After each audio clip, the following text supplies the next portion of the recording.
All right. Hey, Jill, how's it going? Good. How are you? I'm good. Things are good over here in Calgary. hmm And you're in Austin today? Yeah, we're in Austin. Just got in last night from Radiance Retreat. It was so fun to see you this weekend and get to hang out in real life. And yeah, we're here in Austin for a couple days and then just work and fun and all that good stuff. Nice. So good. Is it warm there? You know what? I mean, it's like, 50, 60, but it's like, which I don't know what that, you guys do Celsius, right? Yeah. I have no idea what that is. And I don't know what Fahrenheit is either. Oh, no. So, I don't know. We can't really have this conversation because neither one of us know what we're talking about. Yeah. Okay, perfect. Well, everything's been going really good with the launch so far, and everyone's really excited about the Mindset Makeover, which is so great because obviously I really love the program. But we are having some really good questions come up, so I'm super excited to ask you some of them today. Awesome. First thing I want to start with that came up was actually from one of my girlfriends, and she said, I don't feel like I'm really struggling with anything in terms of like food or whatever. I've got like normal like relationship stuff, but is mindset work for people that are like really struggling? Like, do you have to have a specific issue that you're dealing with in order to see value in like working on your mindset? So obviously I have some ideas about this, but I wanted to get your take on it first and foremost. Mm-hmm.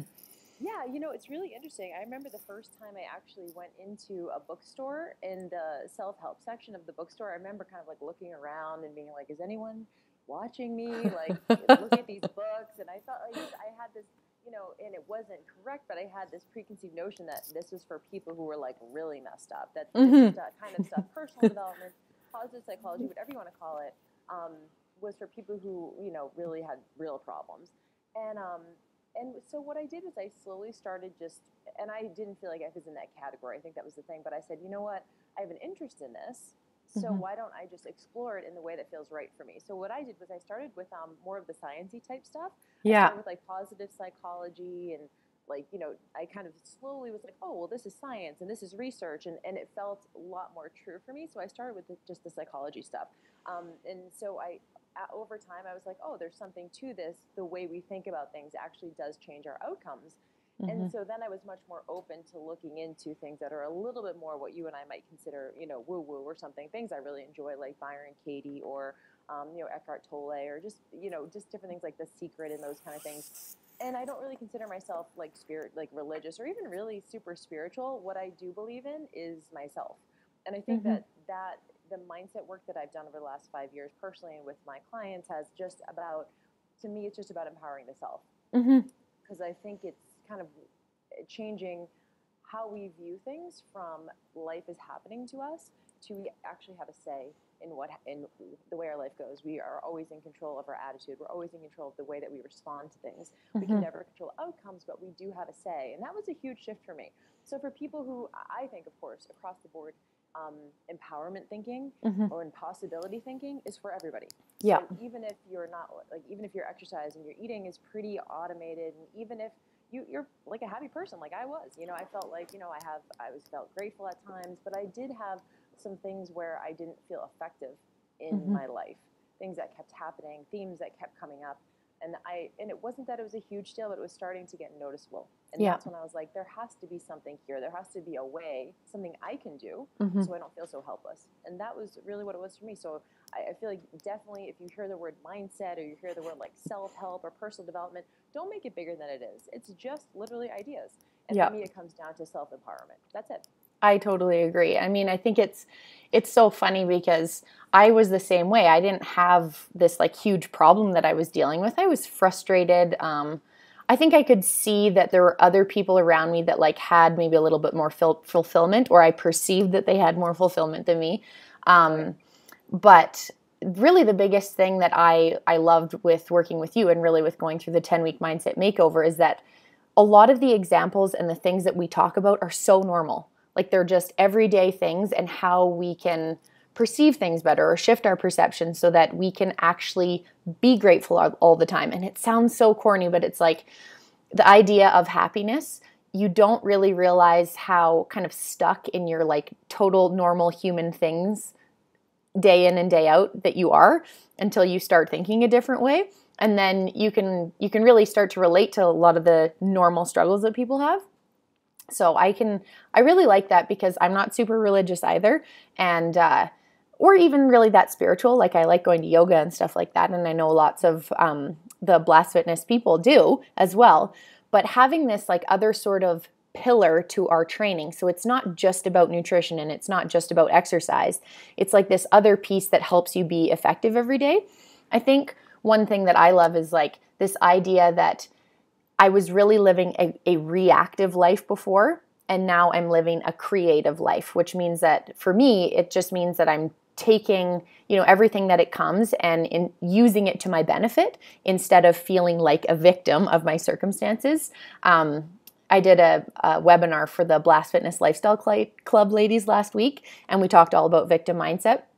And so many people just had huge aha moments about that. So I do want to touch on the victim mindset because for me, probably the 10-week mindset makeover was my biggest shift around victimhood and like beating my inner victim. And I think that I had no idea how much I was playing the victim in all areas of my life, whether it came to my schedule or my relationships. So I want to ask you, what was your first kind of step into realizing that you were playing the victim in your life and some of the things you were doing? Yeah, it's really interesting. When I talk, when we talk about what we call the VC or the victim culture or the victim card or whatever, when we play that, it can feel a little touchy at first. Like I remember kind of just feeling like that word, I just didn't really feel comfortable with that word because I was like, first of all, I was like, I'm not a victim. But then it was Yeah. also like some people actually are victims of like crimes and things like that. So sometimes that word, can kind of go both ways. But for our purposes, the way we use it is just exactly what you said. Are you living a reactive life? Or are you living a proactive life? And the victimhood to me has shown up in two ways. The first is that it's more like blame and complain about others. So if something is not going right in your life, it's because so-and-so is doing something wrong, or this person over here is bad, or this person over here is, malicious, or like someone messed up the job and it's your fault, like it's their fault. So that's like kind of the blaming, kind of like deflection and defending. And I was doing a lot of that. And I noticed that I was defensive and reactive because I was always being defensive and reactive. So if someone was even just the tiniest piece of like feedback or constructive criticism, I took it so personally and I deflected and I was like, well, that's not my fault. That's because this. And I tried to explain those things away. So that's kind of like the first like 1.0 version of victimhood. The second is what I call martyrdom. Still a victim, but now we blame ourselves. Now we start going, I'm not good enough, or all of this stuff is happening because I suck, or like there's something in me that is not good enough or faulty or whatever that looks like. And that's kind of, I think we tend to think, oh, that's not being a victim because look, I'm taking responsibility. But it also keeps you trapped because now on top of that, you have the self-judgment of that. And I think probably for your women, and it's certainly at Jill Fit, most of us fall into this category. We would rather blame ourselves than push it out. It doesn't feel good, so good to push it out there. But when we start to blame ourselves, we go, oh, like this is better somehow. But it's still the same trap. It's just like the other side of the coin. It's just that martyrdom, like I'll never be good enough. And you and I both know it's such a trap that keeps you feeling small and insecure and, not able to kind of move forward. And so for me, I had to go through both of those phases until I was finally like, oh my God, I'm not doing, it just felt like the martyrdom felt better to me. But it still wasn't moving me forward. I still didn't feel effective. So I think those two ways, and you'll know, for me, you'll always know if you're playing the victim in any moment when you do that kind of defending, deflecting, like it doesn't feel good to you. You have like, even the tiniest bit of like anger, sadness, like any negative emotion, to me, that stuff is completely normal, but realize in that moment that that's what you're doing. It's just an awareness piece. There's no judgment about it. Look, I still do this stuff all the time. I get those emotional hits. Something comes in, I want to be like, it's not my fault. I want to like deflect. And then I'm like, okay, like why do I feel this way in this moment? Oh, because I'm not feeling good enough, or I'm not taking responsibility, or I'm not, I'm not choosing my attitude. I'm not choosing my perception. So one thing I did want to say and make sure that your girls knew that the 10-week mindset makeover is about nutrition, exercise, but it's a lot about this kind of stuff. It's a lot about like relationships, and it's a lot about like how you interact with people in your life and strangers even, and like how you just move through your day. So there is the nutrition and exercise piece, because I think we can play the victim with all of that stuff as well, and we always have the opportunity to choose our perception. But it's so much more than that. That's why I just love the program, because it's truly lifestyle. You're going to be, one woman actually emailed me last week and she was like, I think that program single-handedly saved my marriage. Like, that's amazing. So I just think those kind of things are, if you are open to those insights like you were, I think if people are open to that kind of stuff and just try it on, not everything's going to feel totally awesome to you. But if you do get that, like, that defensiveness when you're going through the program, I would definitely, question that. Like, what is that? So I think hopefully, I think you're explaining that, but I do want everyone to know that it's kind of a lifestyle program too. I totally agree. And that was exactly my experience, was like, I totally went through I was playing the victim card, like blaming outward circumstances and other people for a lot of the stuff that I was feeling. And then I totally went through the martyrdom sort of section where I was like, oh, it almost felt good to like blame myself, but it still was not effective at all. And I think for me, one big thing was that I got to the mindset stuff because I was struggling with some like personal just effectiveness, and in relationships I was getting super frustrated and I was always being super defensive. But I did not realize the amazing kind of transfer that it would have to nutrition and exercise for me. I'd been in the fitness industry for years. I knew every single thing about food, every single thing about exercise, but I was still struggling with being consistent. I was totally all or nothing. And I realize now that how much effort and energy I was putting into playing the victim, blaming other people, or just trying to deal with normal human relationships on a daily basis. And kind of to balance out my energy levels, because I am an introvert and I found it really hard to be around a lot of people all the time, even though I also loved it because that's what I was doing for work. When I started to take things a lot less personally and realize when I was playing the victim, the food and exercise stuff just came so much easier. Like a lot of the struggles I was having with that fell away.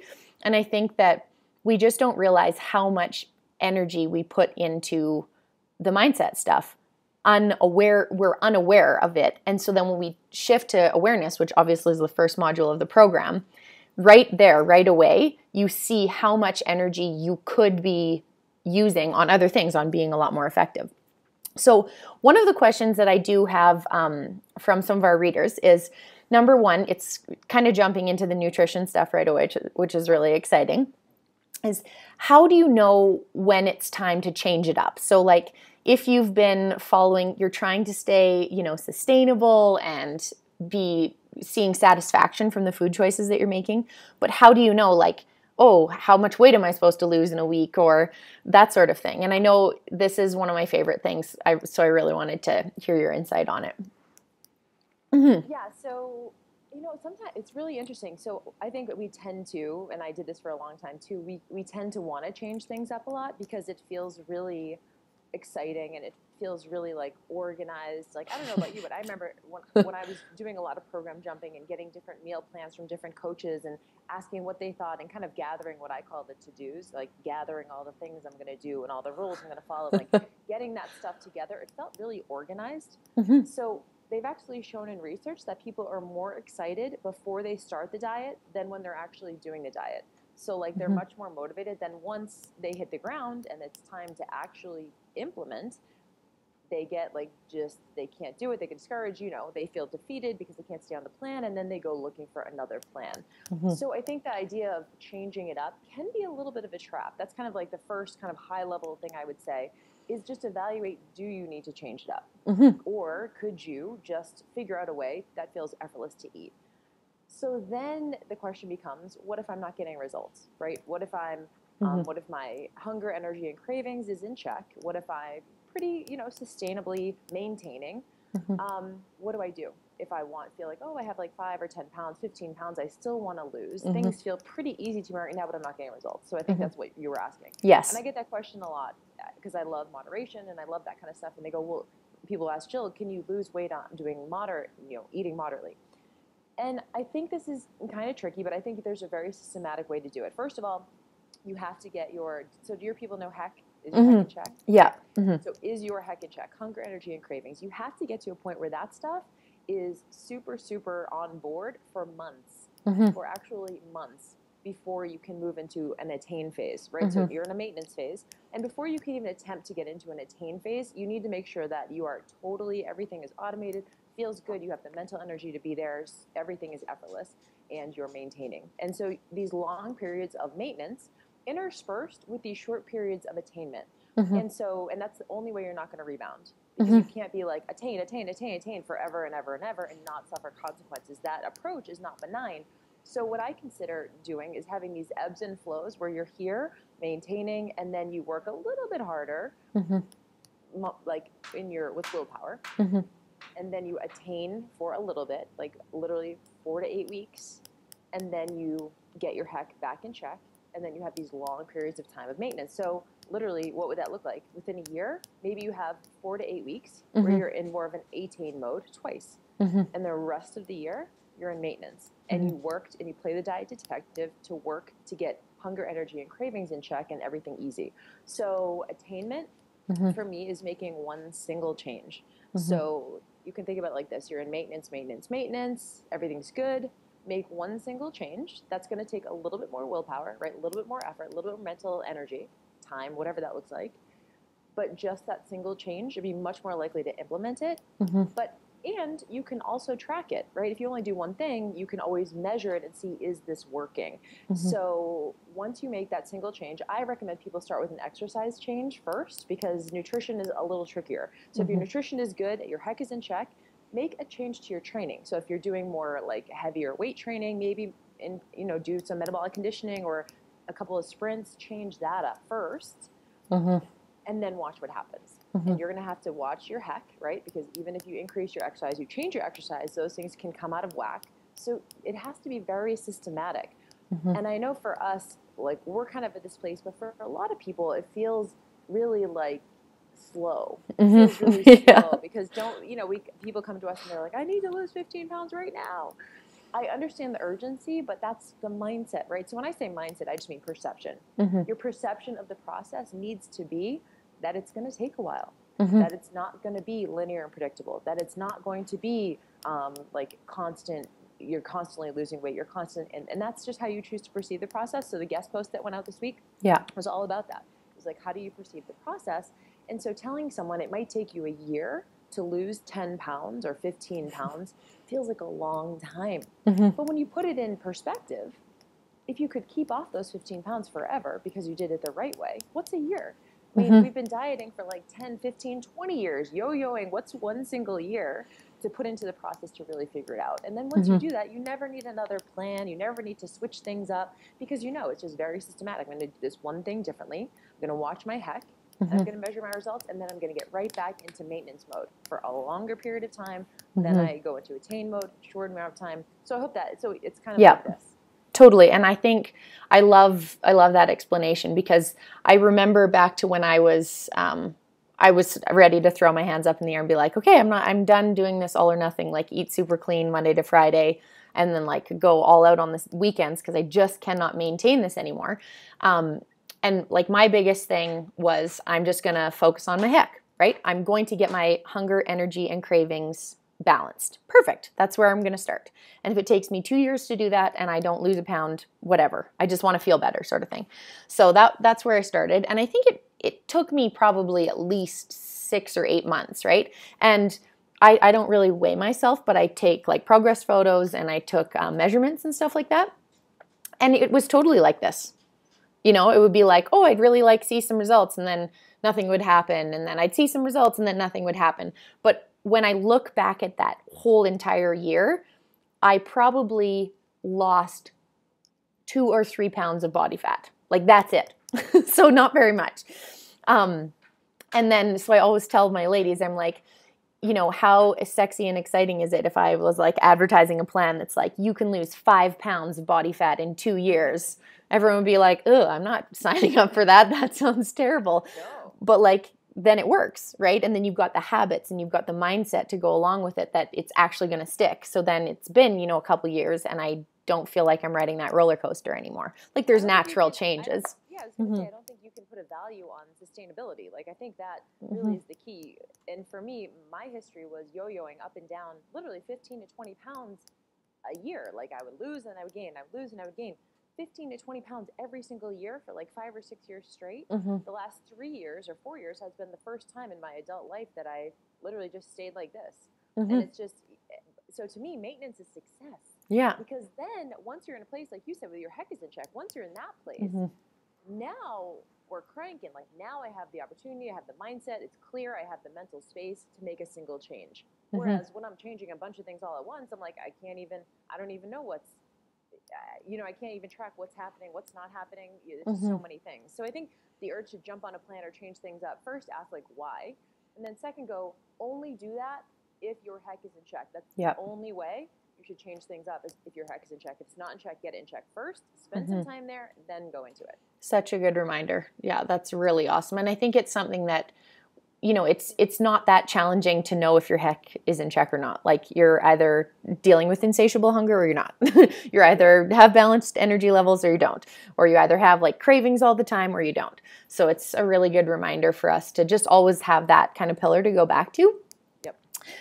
Next question I have, which is on the nutrition spectrum that we deal with a lot in the Lifestyle Club and on the Blast Fitness Facebook page, is okay, my goal for this week is I'm just going to stop snacking. Like I have to stop the snacking. I can't get myself out of the kitchen, or I just keep eating and I keep feeling hungry or keep feeling like I have cravings.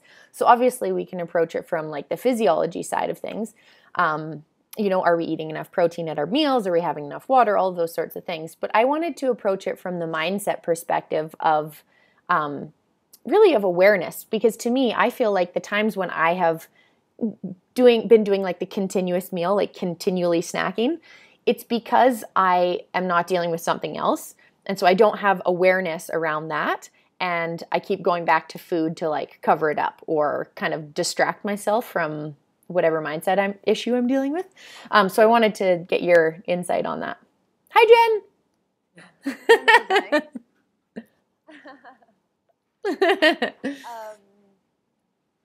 Yeah, I think there's so many things at play there. So you're right. We can go right to the physiological stuff, like, how do we get like our hunger on, like more in cravings down and all this stuff. But a lot of times it's not physiological, right? It's like, it's psychological, it's emotional. Yep. To me, there's a couple things going on. Number one is definitely what you said, which is I feel like it's kind of like a Band-Aid issue. You're just like, oh, and we do this with all kinds of stuff, don't we? It's television, it's trash novels, it's magazines, it's like, being obsessed with celebrities, like whatever that is, reality television, it's all sort of some level of escapism. And I think food falls into the category of escapism. Like it just gives us that dopamine hit, that like feeling of, oh, we get to relax now.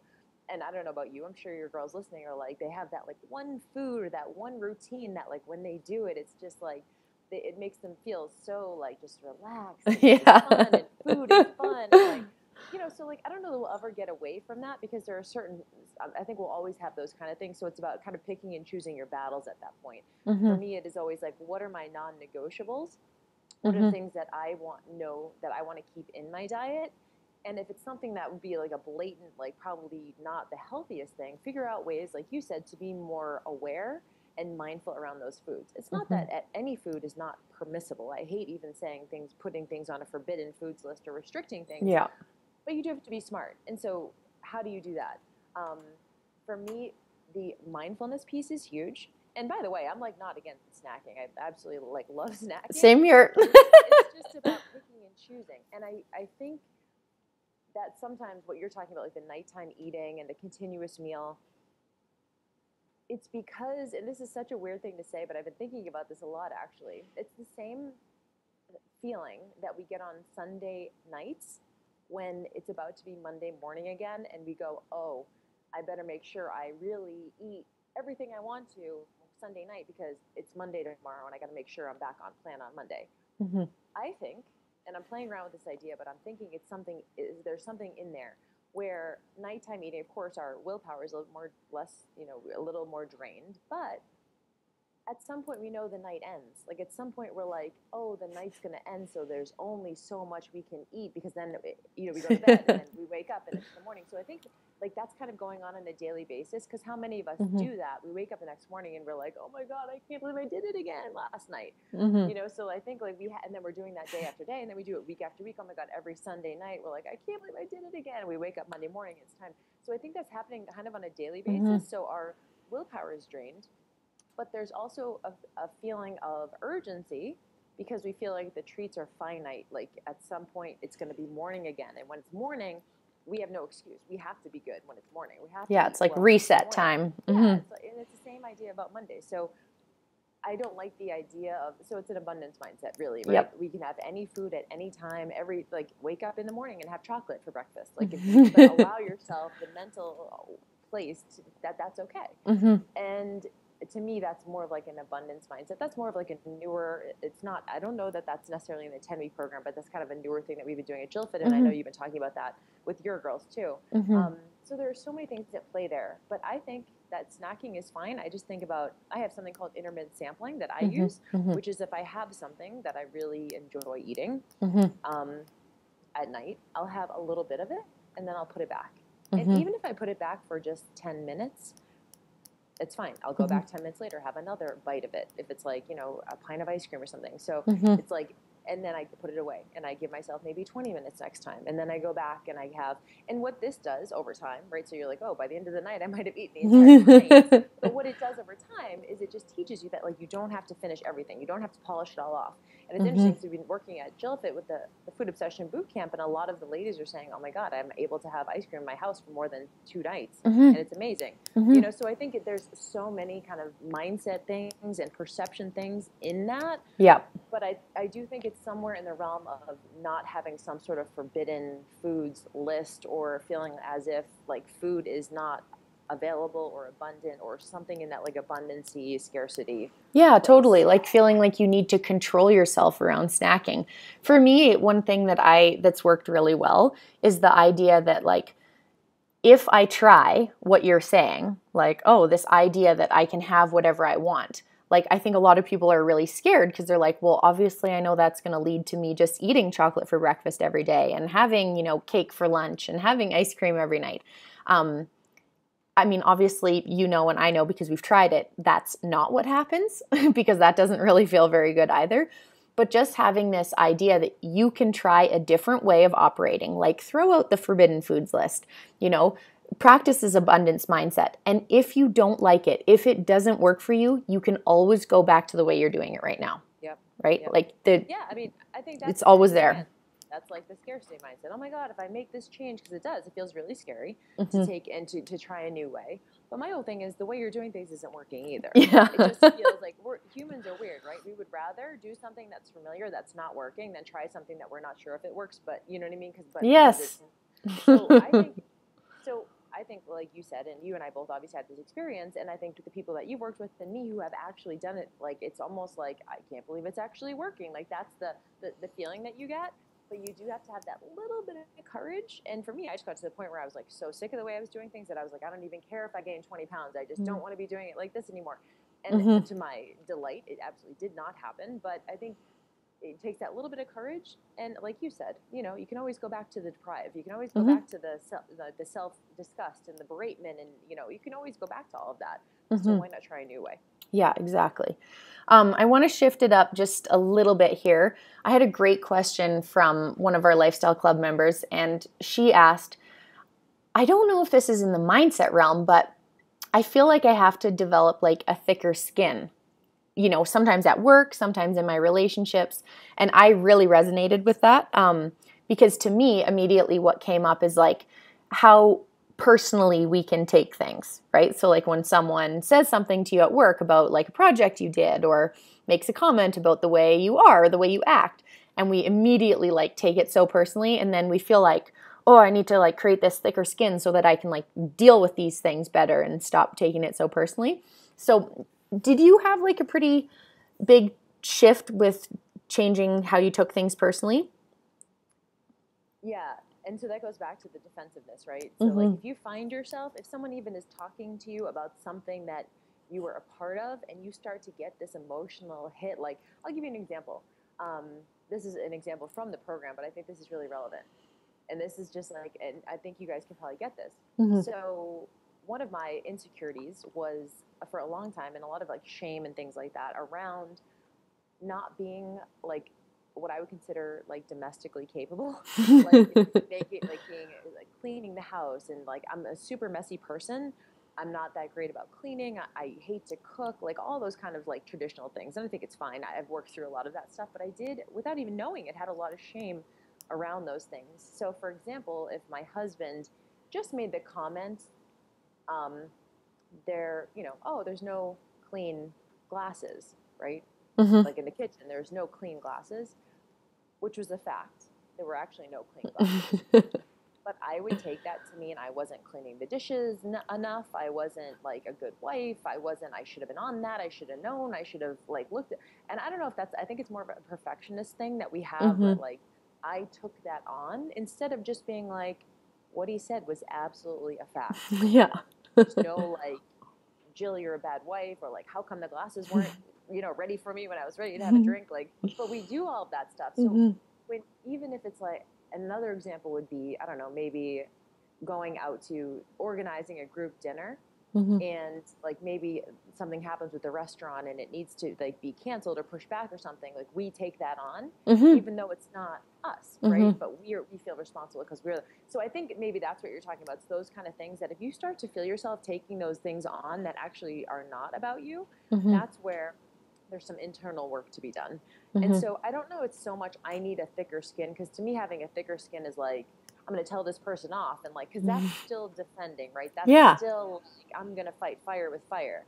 That's not really what it is. I think it's about removing the personal nature, like what you said, just not taking it personally. Mm-hmm. It's so hard because we do get those emotional hits, and I think emotion is normal, right? Having that emotion, that feeling of like, oh, I wish I had taken care of that, but there's two things here. Number one, take responsibility for what you can. So if it's a legitimate, like you messed up, or like there's something that like you actually could have done better, Mm-hmm. look at it just objectively and be like, actually, that person is right. I probably could have done, if I had just maybe slowed down a little bit, or if I had looked at it a little bit more closely, I probably could have done that. Thank you so much for that feedback. Mm-hmm. And so I always say, like, get objective and then get busy. For me, it's like, get objective and then get busy. Mm-hmm. The emotion is fine. The defending is normal, but it's also not actionable. It's not a solution. So complaining and blaming, and even blaming yourself, is not a solution. What is a solution is trying to take as much of the emotion out of it after you have that minute of being like, oh, and then evaluating. Because I think those emotions are the flag that you need to know that there's something there for you to work on and look at. Mm-hmm. And then actually ask yourself, like, oh, is there some truth to what this person is saying? And could that be helpful for me? Because don't you want to get better? Like, isn't that what it's about? Mm-hmm. And that was the thing when I was starting to find myself being really defensive. I wasn't growing because I was deflecting everything. So like, if someone even had my husband, who of course always has the best intentions, of course he loves me. I couldn't even take feedback from him. And if I can't take feedback from the person who loves me the most in the world, like, I mean, I'm definitely stuck, right? Like, I'm definitely stuck. So that's how it happened with me, is like looking at those relationships. You find yourself defending, chances are taking the emotion out of it. Here's the thing, it might be that you actually might have some fault, right? But that doesn't mean you suck. That doesn't mean you're a bad person. It doesn't mean like you have to go all the way to I'm not good enough because this one thing. But I think we tend to do that, especially perfectionists do. Yeah. So I think hopefully that answers your question. Totally. Number one starts with awareness, and then just kind of go, oh, is there any way I can get objective and then get busy? Because when I get busy, stuff happens. I take responsibility and I make moves, and outcomes are created, ones that I want. So what's the big deal? Just I can totally resonate with that. That reminded me actually of a great example from my own life. My husband, Manny, so he is like, if we're going to leave at like 8:30 in the morning, that means that like he thinks that the car is driving away at 8:30 in the morning. And I think that means that you're like walking out the door at 8:30. We live in a condo right now, so it's like, then you go down the elevator, so then by the time you're driving away, it's like 8:34 or whatever. So years ago, our like pattern around it would be 8:27, and I would like still be like doing this and like putting my shoes on or whatever, and he'd be like at the door waiting for me to go. And I would take it so personally. I'd be like, oh my God, what's wrong with me? Like, why doesn't he understand that it's not 8:30 yet? And I would do this like mental aerobics in my head. Oh my gosh, it was so ridiculous. And we would have, disagreements about it. And he would, he would just be like, well, I said we were going to go at 8:30. And it was like a communication issue. But I really had to check myself and kind of put my ego aside, because guess what? I wasn't leaving at 8:30. I was leaving at 8:35. Totally not a big deal. Something that's so small, but like we all deal with these things. And then it would be like an issue. Then we'd be like driving in the car somewhere. And I mean, he was fine with it because he wasn't taking it personally. But I'd be sitting in the car and I'd be like, he doesn't understand. It takes me longer to get ready. I was cleaning the dishes. I was doing that, right? Like playing this super defensive role. And then, yeah, I think it took me like kind of checking my ego about it to be like, okay, if we are actually leaving at 8:30, I'm just going to start getting ready earlier. Like, then we're good to go. We get in the car, it's totally fine. Like, it's not a big deal. And I think kind of looking at it objectively and then taking action about it, it's like super simple thing, totally problem solved. But these are like the things that we deal with. And then, you get to work and you're like, oh, I don't even care about food anymore. I'm just going to eat the muffins that are in the boardroom or whatever. Like, those are the little things that like, I don't think we can ever underestimate or overestimate the fact that these little mindset sort of like those emotional hits that you get totally affect every single food decision we make too, or at least they really did for me. Mm-hmm. Oh yeah, I mean that's the thing and it starts so early in the day, and it's so funny that example is so small, but if you didn't have that like teeny tiny little bit of awareness, here's the thing, we're doing that stuff all day long. Totally. And I'm glad you brought that up because it's so normal. It's like so normal. And it's happening all day long, and we don't know it's happening. Mm-hmm. We're just like, why am I upset right now? Why am I anxious right now? Why am I nervous? Why do I not feel good enough? Why do I feel insecure? Why am I like stuffing food down my throat? We don't even have. So that's why, like in the mindset makeover, the first module is all on awareness. Yeah. So it's not. We don't even get into like the tools and what you should do and how you should change until later in the program, because the first thing is just like notice what you're doing. Awareness is a fancy way of saying like look. Like actually look at what's happening. So you had that like tiny little bit, that sliver of awareness that it took to go like, why is this interaction not feeling easy? Yeah, and that's exactly what it was.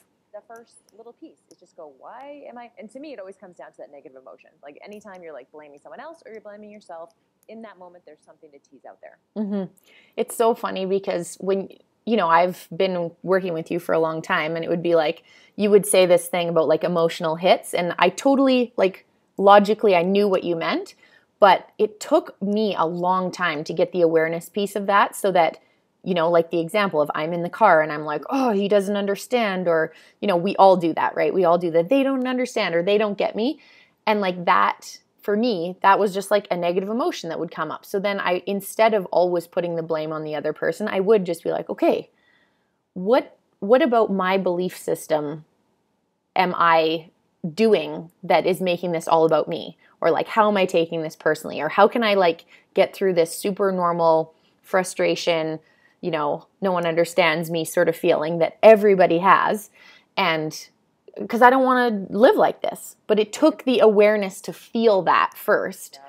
And they are just such small little things, but they do make a big difference. It's so true. I think they're everything. Life is lived in the details. Isn't it? Life is lived in the details. So it's not these like big, huge, like, I mean, everyone has like these like big, huge blowout moments. That's not like, those aren't the most important moments. The most important moments are those little things throughout the day that like you're saying drains willpower, makes us feel insecure, makes us feel like we want to eat our feelings, makes us want to skip the gym, makes us want to just say, screw it, I don't even want to try. Like, it's all, like, it's this cumulative effect, like this total load that once we pass this threshold, we just, like, give up.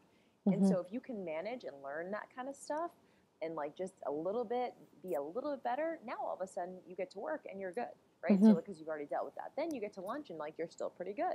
You make a better choice. You have more mental energy. You have more mental awareness. And then you get to dinner and you're like, I'm not as drained as I normally would. And this happens over time. It's so true.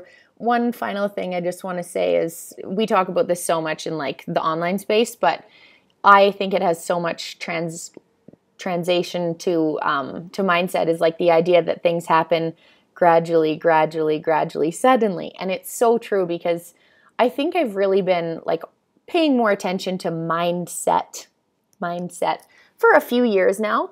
And I still have moments where I'm like, I have big wins and I'm like, oh my gosh, I just got so much awareness around, how I'm playing the victim with my mom, or how I'm playing the victim with my best friend or whatever. And so I think that I love telling people that the journey actually never ends, which is actually really good news, because it's like you're giving yourself tools for life. And the more awareness you have, the more ability, the more like tools in your toolbox that you have, the faster these normal things happen still. They're always going to happen, but you just get so much better at dealing with them. And you're like, oh, that's what that is. Yep. Next. Like, here we go. Exactly. What's interesting about that is that's why I love the 10-week mindset makeover, because to me, it feels like you're gathering your arsenal. It really does. Like at the end of the 10 weeks, you're just like, oh my God, now I have this tool. Now I have this tool. Now I have this tool. It feels like a really awesome framework.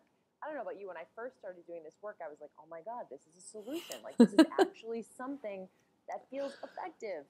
And so at the end of the 10 weeks, you have all of these tools and you gather this arsenal so that anything that comes up, you go, oh, that's this. I can use gratitude here, or I can use benefit of the doubt here, or I can use self-compassion here, or like there's just all those tools that when you have them on board, it's just like everything feels a lot more manageable and easy. So it doesn't feel so, because I think that's really why I would suggest someone even going through this program, because they feel ineffective, right? Like that's really what it comes down to. It's ineffective. And it's not all the time, but I have moments of ineffectiveness with my eating and exercise. I have moments of ineffectiveness with my relationships. I have moments of ineffectiveness in my job or my career. I don't feel like I'm where I want to be. Not where I should be necessarily, but I don't feel like I'm where I want to be. I feel like there's something in here that I have to learn. Yet I still feel a little helpless. So that's really what this is. And at the end of the 10 weeks, it's very cool. And I just loved having that. I felt like visually, I'm like I get my tool belt on, and like, I get my weapons, I'm like all set to go to take on the world. It's very cool. That's exactly what my experience was too. And then I would, through your examples, and that's why I'm so excited about the Blast Fitness Companion Guide too, is because I put my stories and my examples in there too, so that when things would come up, I'd be like, oh, that's what Jill's talking about. Like, these are things that I was dealing with for like 10 years. And then I'm like, oh, I get it. And you can like name your insecurity. And then you actually have a tool to deal with it effectively, instead of feeling like it's just always a part of you and the same story is going to keep repeating and keep coming up over and over. So yeah, I'm really excited. Everyone's already super pumped about the program. So it's going to be great. Everyone can grab it till Friday this week. So it's awesome. Oh my God. Yeah. I saw a lot of people already purchased, which is so cool. I can't wait. We've had thousands. I'm trying to think. I'm like, actually it's over 2,000 people going through the program in the last couple of years. So it's very super excited. And I'm so excited that you're giving your girls an opportunity to grab it too. Awesome. Thank you so much. You got it. This is so fun. Yeah, it's been great to catch up with you. We can talk about this stuff all day. I know. Snacks, yeah. Maybe next time. Awesome. Do a second part. Yeah, that would be great. Awesome. Well, thanks so much for chatting with us, and I can't wait for everyone to see this. Yeah, awesome. Okay. Yeah. I'll talk to you soon. Okay. You too. Bye.